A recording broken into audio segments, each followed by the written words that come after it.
Russia is not our enemy. Russia is not our enemy. Russia is not our enemy.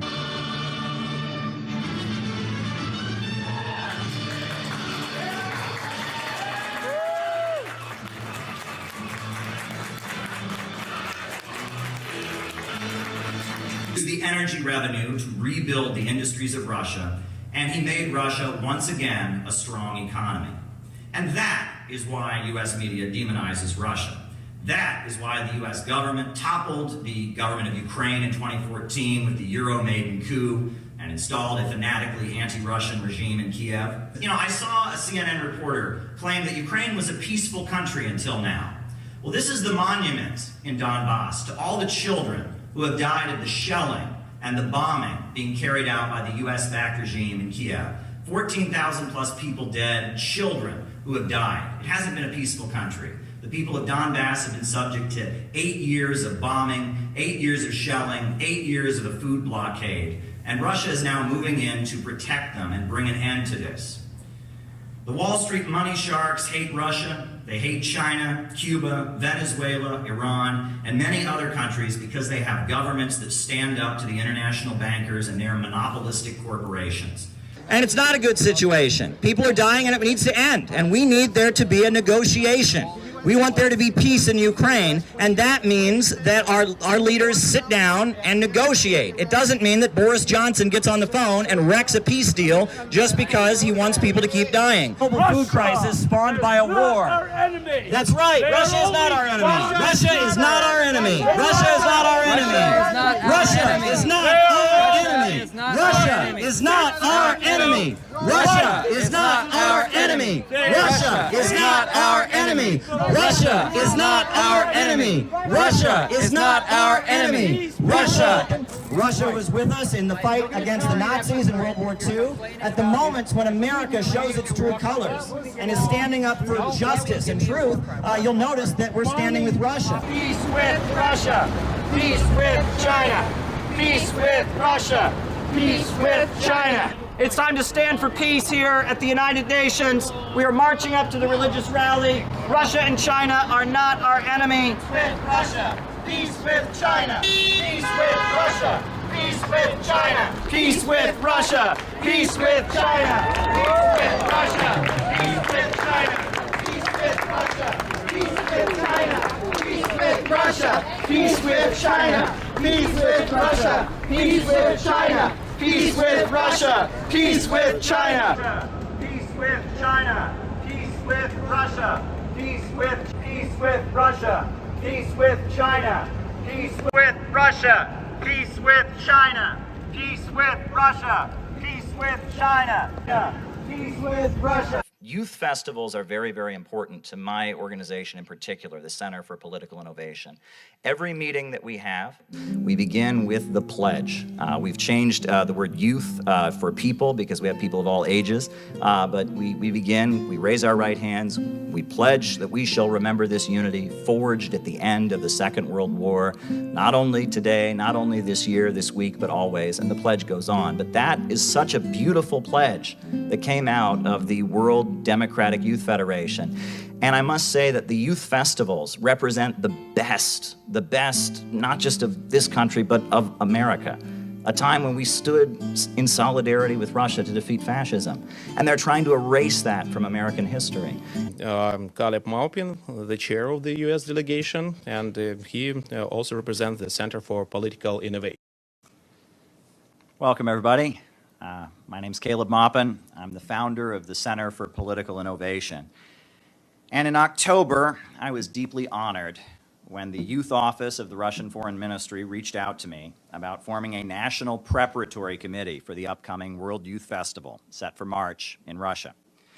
As someone who attended the World Festival of Youth and Students in 2013 in Quito, Ecuador, someone who attended the festival that was held in Sochi in 2017, as an advocate of socialism, peace, and international cooperation, as an American patriot, as a Christian, and someone who strives to live according to the teachings of Jesus Christ, I considered this to be a great opportunity. However, it is the circumstances of our upcoming trip that bring us here today. As we meet here today, Jesse Neville, Penny Hess and Omali Yeshitela have been indicted by the U.S. Department of Justice. They are facing a possible 15 years in prison. Their trial date was just set for September.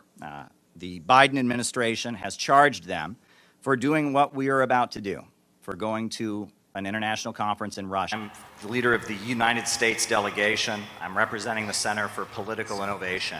And I would like to just thank you from the bottom of my heart for that dynamic interview you gave to Tucker Carlson, in which you showed many, many young Americans a different kind of leadership, because our politicians and our leaders in the United States, they speak in sound bites, they speak in terms of scandal and gossip, but you presented a long-term vision, a scientific view of statecraft, and by getting through to young Americans, you made a difference. Many people who would never have listened to anything you had to say or heard another perspective heard you because of that interview. Now, getting to my question, things between our two countries are not good at this point. Before we left, we had to have a press conference at the United Nations. We are concerned about being prosecuted. There are 3 Americans that have already been charged and are facing prosecution, possibly 15 years in prison, simply because they attended a conference like this in Russia, the Uhuru movement, they're called. And we are concerned because I know that I speak for the majority of the American people when I say that we do not want our tax money dumped into this conflict in Ukraine any longer. We do not want our country to continue to deteriorate internally while our leaders waste money on prolonging this war. I'm frightened by what the Biden administration is doing, not just in Ukraine, but also on Taiwan and on the Korean Peninsula. And I really do see gatherings like this as a potential road to peace. And what I have seen at this festival has blown my mind. The amount of young volunteers that you have here, people who have stepped up, who love their country and want to just come forward and put together dynamic events like this. What kind of role can events like this and young diplomacy activities like this play in helping set the stage for maybe changing the dangerous direction our leaders in the United States are taking things against the majority of the wishes of the majority of the people of our country? Thank you.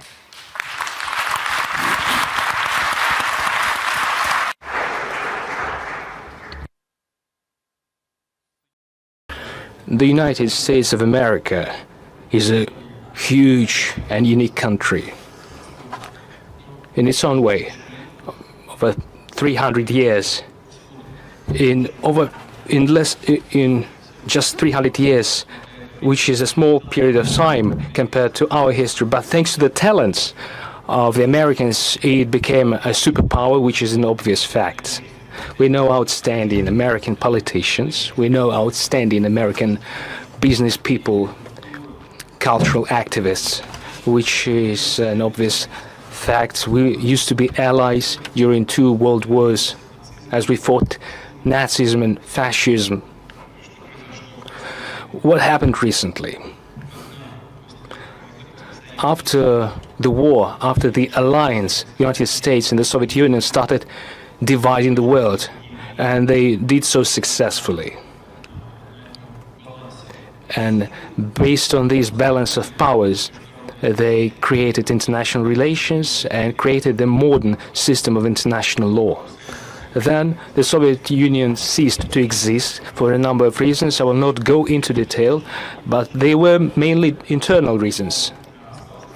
There is one superpower remaining, represented by your country. The way your elites use this monopoly to global domination is dubious. In my opinion, the United States failed to bear this burden of responsibility that they happen to bear. They created monopoly, strengthened it. I don't mean the American people, I mean the ruling elites. While strengthening their monopoly, they soon faced a situation where the overwhelming majority of countries disliked it. And so, step by step, it became obvious to everyone that there is resistance to the forming global order.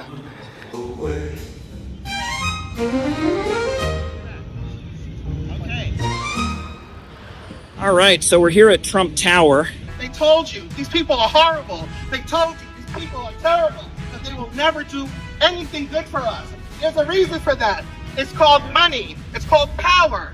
They want to weaken you mentally. They want to capture your spirit, stomp you out, and tell you, why bother? Why get out of bed in the morning? Why do anything worthwhile? No.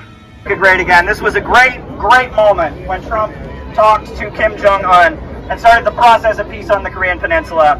And we want to see peace not just with North Korea, but with Russia, with China, with many countries around the world. It is outrageous that billions of dollars is being spent on prolonging the war in Ukraine when our people can't get relief in North Carolina. People are left behind in Georgia and North Carolina. They can't get the relief they need.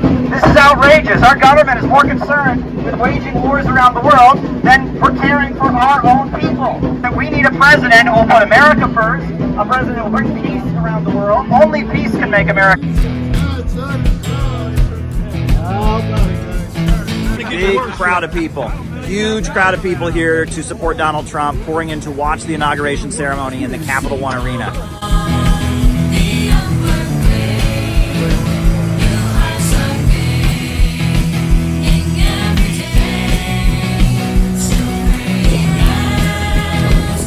Yeah, set up here, over there. How you feeling? How you feeling? I'm good. I'm good. It was fun to pass out pamphlets at the hotel there. Everybody was asking for more. Great. Yeah. Excellent. We need to heal America as well. We need to pray for America. We need to make our country great again. We need to take over. The people need to take over to make our country better again.